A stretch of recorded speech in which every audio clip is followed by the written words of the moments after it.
A continuación, la seguridad social y tus derechos. Clasificación B, bajo supervisión de un adulto.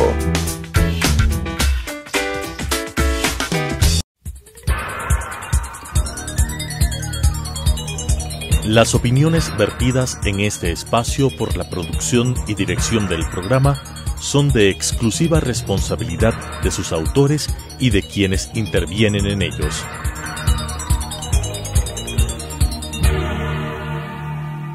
Telesucesos Canal 29 UHF presenta La Seguridad Social y tus Derechos, un programa dirigido para todas las personas y para conocer la realidad de la seguridad social y su derecho, con la conducción de la doctora Carmen Corral Ponce. La Seguridad Social y tus derechos. Bienvenidos a un programa más de la Seguridad Social y tus derechos, a cargo de la Mesa de Estudios de la Seguridad Social. Hoy contamos con la valiosa presencia del actuario matemático, el doctor Rodrigo Ibarra. Bienvenido. Gracias. Él es presidente ejecutivo de Actuaria y catedrático universitario. Vamos a topar el tema tan importante y de actualidad que es los estudios actuariales de Volrisk y en general la necesidad de los estudios actuariales para el IES. Rodrigo, tenemos ya publicado en la página web del IES los estudios actuariales cortados a diciembre del 2013 por la empresa Volrisk. También tenemos conocimiento de que el Consejo Directivo está iniciando un proceso para elaborar estudios actuariales cortados a diciembre del 2016, 3 años después, porque efectivamente, al menos eso dice la resolución de la Superintendencia de Bancos. Sin embargo, hace algunas semanas tenemos ya la decisión de la Corte Constitucional de restituir el 40% al pago de las pensiones, pero vigente desde el 2019. Entonces, ¿cómo compatibilizamos esto? ¿Cuál es tu opinión respecto de este desfase en el tiempo? Porque los estudios actuariales son herramientas que se deben tomar, necesarias para tomar decisiones, pero no contamos con estas herramientas a tiempo. ¿Cuál es tu opinión, por favor? Gracias por la invitación, Carmen. Efectivamente, los estudios actuariales tienen que realizarse el momento adecuado por efecto de establecer las medidas correctivas que eviten que exista una afectación tanto a los fondos de pensiones como fondos de salud o el del riesgo de trabajo y el del seguro social campesino. En efecto, cuando se contrató la consultoría que la ley establece, que es responsabilidad de la Dirección Actuarial del Seguro Social, la preparación de los balances actuariales de todos los seguros, y que tienen que ser luego revisados y aprobados por firmas independientes. La compañía que hizo esta revisión estableció, entregando los resultados en el año 2016, con corte al 2013, es decir, hubo ya un desfase de 3 años. Eso eventualmente se puede explicar porque lastimosamente el IES todavía no cuenta con una plataforma informática suficientemente ágil como para poder tener esos datos a tiempo, hacer las corridas y luego inmediatamente contratar esa auditoría. Es como, se podría asociar el nombre de auditoría, porque es lo que ocurre, por ejemplo, en el sector privado, cuando una empresa tiene que cerrar sus balances, contrata una firma externa que efectivamente constata si los resultados son razonables y reflejan la realidad de la compañía. Lo mismo debió haberse hecho en el año 2013, es decir, máximo entregarse en 2014. ¿Qué es lo que ocurre entonces en la actualidad? Que estos estudios que están presentados en la página web por toda esta campaña que se hizo de evitar que sean considerados como confidenciales, reservados, y la Corte Constitucional ventajosamente levantó ese sigilo, determinó que tenemos ahora un conjunto de alrededor de unos 9 balances que para el no entendido pueden más bien confundirle. Totalmente de acuerdo, porque están totalmente desfasados. Están desfasados, están con unas hipótesis, que ya comentamos de eso en el programa anterior, son fundamentales para determinar la validez de una proyección actuarial, porque siendo una estimación en el largo plazo, hay que ser muy cuidadoso respecto a qué tipo de supuestos se tienen que utilizar. Y uno de ellos, por ejemplo, es el famoso 40% de pensiones que hemos visto, es el que representa fácilmente más del 80% del déficit al que llegó el fondo de pensiones. Entonces, este elemento del 40% es fundamental, porque yo les llamo como que fueran una foto a diciembre del 2013, que la foto está incluido el 40%, cuando años después se eliminó y causó un gravísimo impacto al fondo de pensiones, ¿no es cierto? Entonces, los balances cortados al 2013 no nos sirven. Claro. O sí sirven de algo, o sea, sirven de algún elemento. Bueno, están desactualizados. Me parece que una alternativa inmediata que podría tomar la dirección editorial del IES es simplemente presentar como un adendum a cada uno de esos informes los resultados del escenario quitando el 40%, que estoy seguro que los tiene. Es decir, ahora sí, hay en esos estudios hay uno de ellos mismo que tiene un resumen a diciembre del 2014. Entonces, y efectivamente en ellos quita el 40%, dice justamente después de la reforma, y obviamente el déficit actuarial se incrementa enormemente en todos los seguros, ¿no? De 20.000, en el fondo de IBM, de 20, bueno, aquí dice 25.000, cuando está presentado a 20.000 en el de IBM, pasa a 62.000 el déficit. En el caso de salud, ahí el déficit se mantiene en 11.000 millones y luego de la reforma en 11.000 millones. Y seguro campesino, 148.000 de déficit y 837.000 de déficit luego de la reforma. Entonces ahí sí se explicaría el tema de la eliminación del 40%. Claro, correcto. Claro. Es decir, es muy sensible el resultado actuarial a la incorporación o no desde el 40%. En otros países hay dos cuestiones que deberían tomar en cuenta la dirección editorial para los próximos estudios. El uno tiene que ver con el horizonte de plazo. Están contratados los estudios para 40 años en el caso de pensiones y de 20 años en el caso de salud. Hace 10 años, cuando Actuaria hizo el estudio, se contrató para un horizonte de 10 años para salud. Porque ¿Y cuál es tu opinión profesional respecto del horizonte en salud? En salud debería ser, yo creo que 20 años, 25 años me parecería apropiado. 20, 25 años. Porque a diferencia de pensiones, salud es mucho más complejo de analizar en vista de que están incorporadas valoraciones de cuál es la afectación, por ejemplo, de la morbilidad, de cómo las enfermedades pueden tener cierto costo y cómo la medicina avanza a pasos agigantados, los laboratorios farmacéuticos, sí, hace que eventualmente algo que nosotros pensábamos hace 50 años que era una enfermedad que consideraba mortal, hoy está totalmente superada. Es decir, hay otro tipo de enfermedades, ¿no? Virus, temas relacionados con problemas inmunológicos que van a hacer que efectivamente cada vez se tenga ese tipo de enfermedades. Los médicos llaman a esto también una transición epidemiológica, que ya ciertas enfermedades que existían antes en el Ecuador han sido superadas y estamos hablando ahora en otro tipo, donde están, por ejemplo, las crónicas degenerativas, temas como el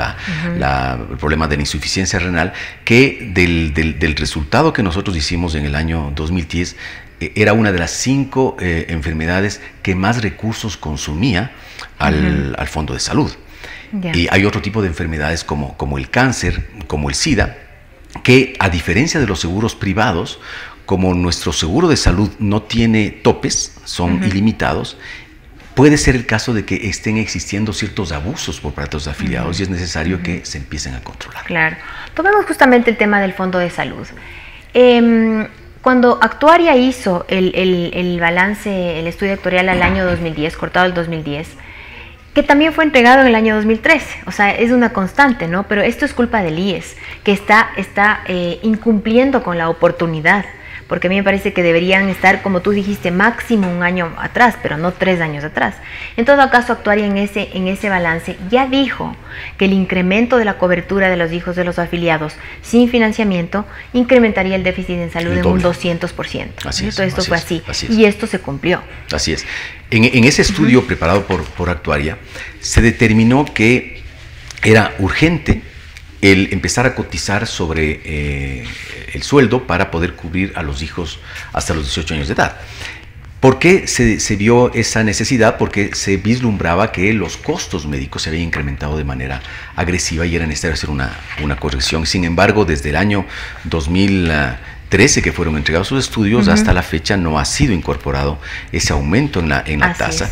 Pero sin embargo, el Consejo Directivo tomó una decisión de quitarle un porcentaje al fondo de pensiones para pasar a salud. Es decir, ellos estaban totalmente conscientes de que el fondo de salud requería un aumento en la contribución, pero el error grave que cometieron, porque eso efectivamente no fue justificado de manera técnica. Yo creo que en eso, desde todo punto de vista, fue considerado como una medida no solamente antitécnica, sino ilegal, desde el punto de vista legal inapropiada. Absolutamente ilegal, inconstitucional, etcétera. Quitarle recursos al fondo de pensiones está prohibido por la ley, y eso es lo que hicieron justamente para tratar de rescatar al fondo de salud. Claro, y desde el punto de vista de la aplicación de los principios actuariales generalmente aceptados que la Asociación Internacional de Actuarios y la OISS, la Organización Internacional de Seguridad Social, establece,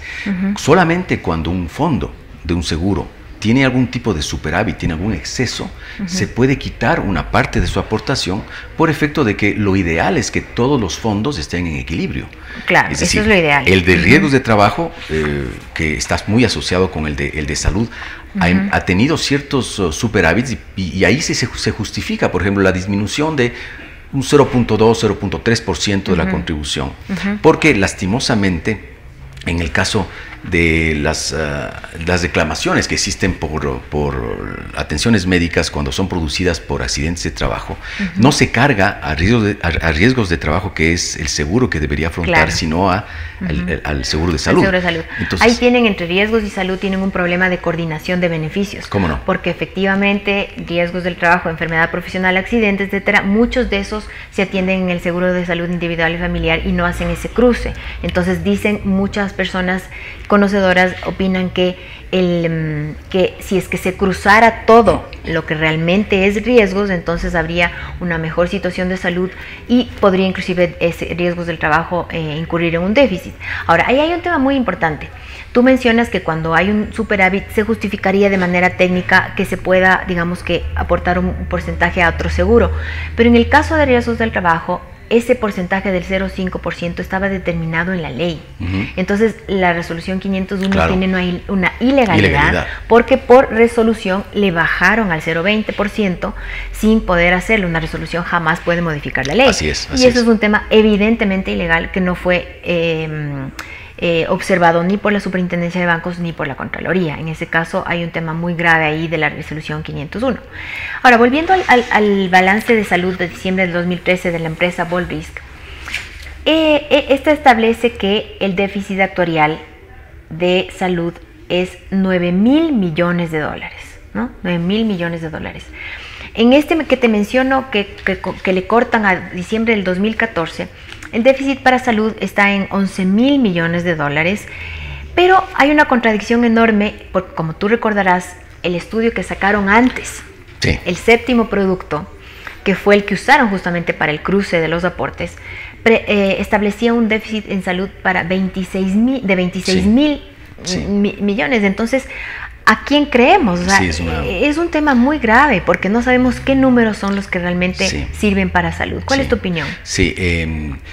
Iba a complementar con lo que hacen en otros países respecto a los horizontes de tiempo. Por ejemplo, en pensiones no solamente se hace 40 años, sino se hace a 70, 75 años, y en salud no a 10, sino a 20, 25 años. Pero lo que es importante también es señalar que en lugar de simplemente regirse por el denominado déficit actuarial, en otros países lo que se maneja es un tema relacionado con el nivel de fondeo de las obligaciones o los pasivos actuariales. ¿Qué quiere decir eso? ¿Qué quiere decir? Que si un seguro está en equilibrio, quiere decir que el 100% de sus pasivos actuariales están financiados por los activos actuariales. ¿Cómo están conformados los activos actuariales? Por el patrimonio que tiene un fondo a la fecha, más las contribuciones en valor actual que se espera se reciban de todos los afiliados actuales y los futuros que ingresarán al sistema, en el horizonte que ha sido considerado dentro del estudio. Entonces, cuando un fondo tiene un niveles de déficit no fondeo de los pasivos que superan el 10%, ya es necesario tener medidas correctivas. Entonces, indudablemente, los dos seguros, tanto el de pensiones como el de salud, tienen niveles de fondeo que son deficientes, es decir, en un caso cerca del 60%, sin el 40%, que ventajosamente ya la Corte Constitucional tomó esta decisión, pero sin pecar de pesimista, pero con la situación que estamos viviendo en la caja fiscal, va a ser muy difícil que para el año 2019 el gobierno nacional pueda asignar alrededor de 1.600 millones de dólares, que serían el 40% de los 4.000 millones que se espera pagar de pensiones en el año 2019. Esa cifra es importante porque cuando fue eliminado el 40% eran 1.200 millones.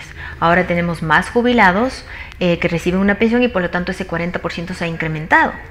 Y tú topas un tema muy importante que además ha sido una constante. Si bien la Corte Constitucional no lo establece de manera retroactiva, lo establece a partir del año 2019, entra esta preocupación de que si es que el gobierno va o no a poder pagar, porque la constante ha sido que ese rubro haya tenido que ser contabilizado como deuda, y más bien ha sido un tira y afloja de parte del IES con el gobierno de turno de saber si es que va a ser o no pagado ese 40%. Claro. Entonces, eso es un tema que hay que ponerlo sobre la mesa y pensar si realmente el Estado va a estar en capacidad de poder pagar ese 40%, porque de lo contrario se le vuelve a poner en los estudios actuariales, sería con corte al 2000, no puede ser a 2016, porque en el 2016 tampoco estaba restituido. Claro, pero de todas maneras sí es posible desde el punto de vista técnico, si uno contrata los estudios para entregarlos, por ejemplo, a diciembre de 2018, con corte 2 años antes, a tomar en cuenta que ya desde el 2019 empieza a haber la contribución. Es simplemente cuestión de, en el flujo de la estimación, sí se puede hacer. Poner eso. Claro, porque es una información que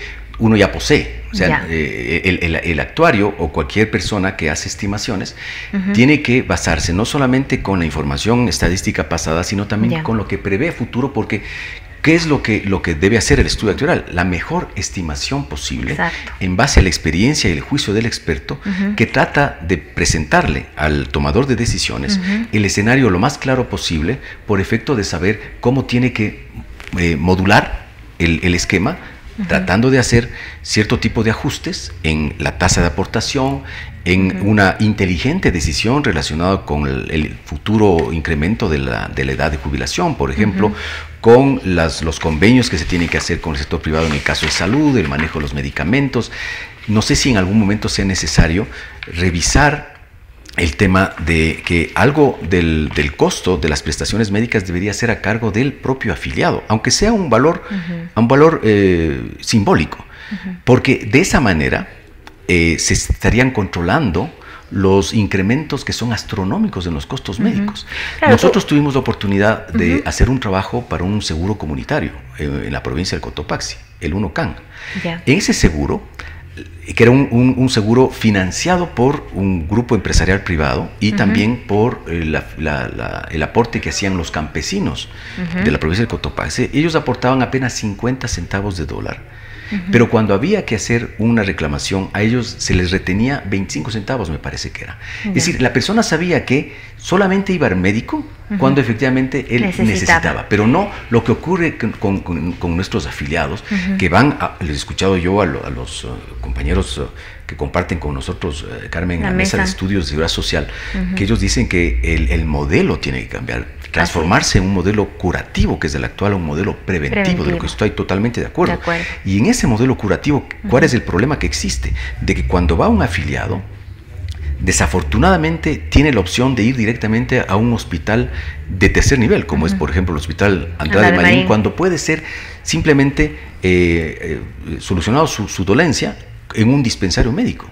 Y los costos que representan atender a una persona por un dolor de cabeza en un hospital de tercer nivel son enormes. Entonces, eso la población tiene que entender. Por eso es que a mí me encanta y les felicito por estos programas, porque ayudan a educar a nuestra población. Ellos tienen que saber que no estamos en una época en la que se puede esperar del Estado que resuelva todos nuestros inconvenientes. No existen los recursos y nosotros somos los que responsablemente tenemos que ayudar a que estos costos médicos nos incrementen. Así es. El tema que tú acabas de topar, 2 temas quiero comentar. El primero es el tema del aporte a salud.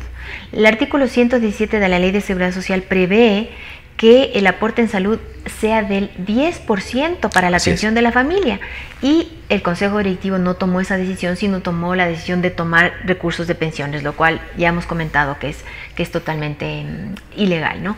Y luego este tema de que la atención de los hijos de los afiliados tiene un costo muy grande, que fue implementado sin financiamiento. Entonces esto necesita financiarse. Por lo tanto, ya sea los padres de los hijos que se están atendiendo o nuevamente todos los afiliados tienen que empezar a aportar para poder equilibrar este seguro. De lo contrario, salud no va a surgir, no hay manera de subsistir. De hecho, el cónyuge del afiliado no estaba cubierto inicialmente en las prestaciones que otorgaba la Seguridad Social.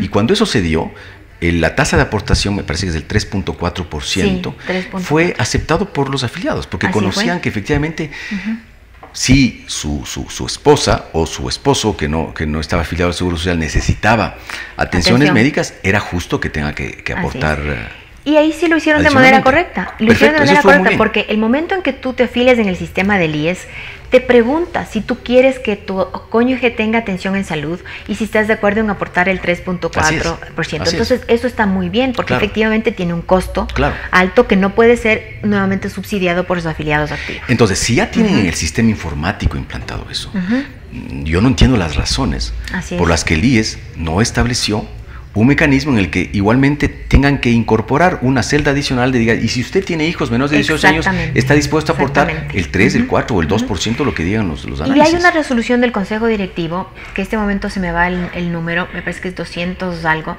en donde se dice que si es que es necesario, se podrá incrementar este porcentaje para los hijos de los empleados. O sea que realmente lo que falta es decisión. Es únicamente decisión.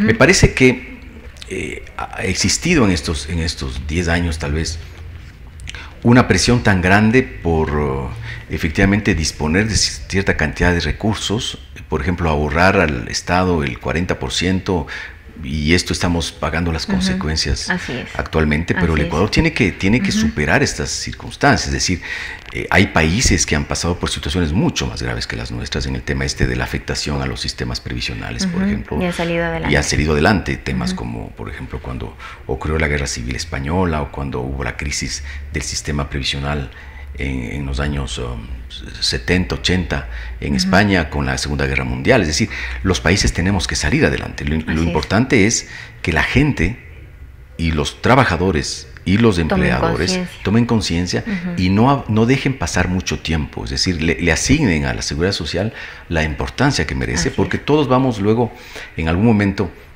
a tener que afrontar la falta de medidas adecuadas.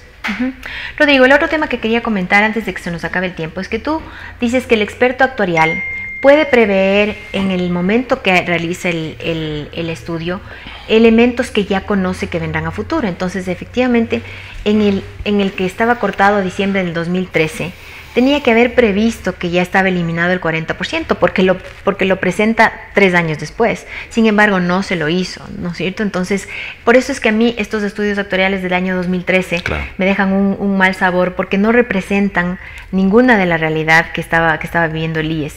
Y ahora tenemos la necesidad de estos nuevos estudios actuariales que van a dar las recomendaciones. Los estudios actuariales siempre dan las recomendaciones. Sin embargo, de este comentario, en diciembre del 2013 ya existieron comentarios y recomendaciones de que se incremente la edad de jubilación, de que se incremente la tasa de aportación, de mejorar la inversión, etcétera.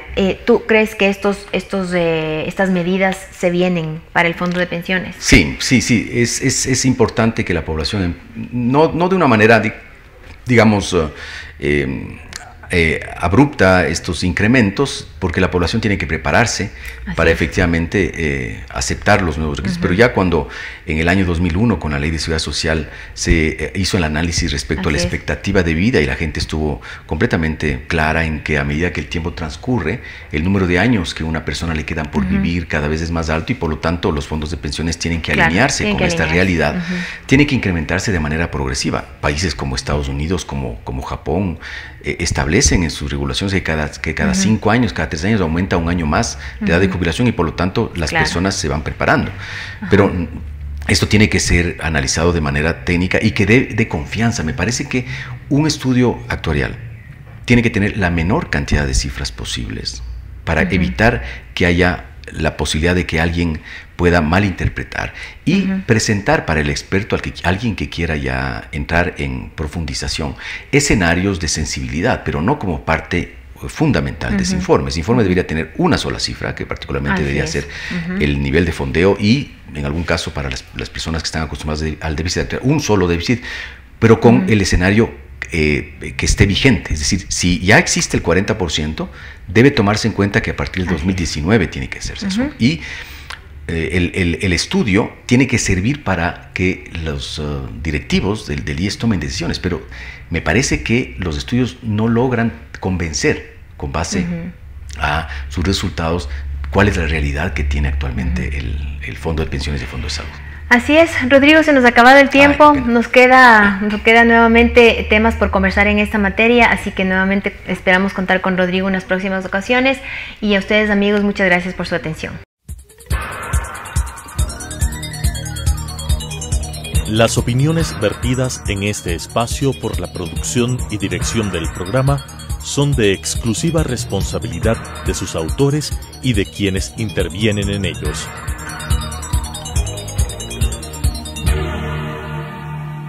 Telesucesos Canal 29 UHF presentó La Seguridad Social y tus Derechos, un programa dirigido para todas las personas y para conocer la realidad de la seguridad social y su derecho, con la conducción de la doctora Carmen Corral Ponce. La Seguridad Social y tus Derechos.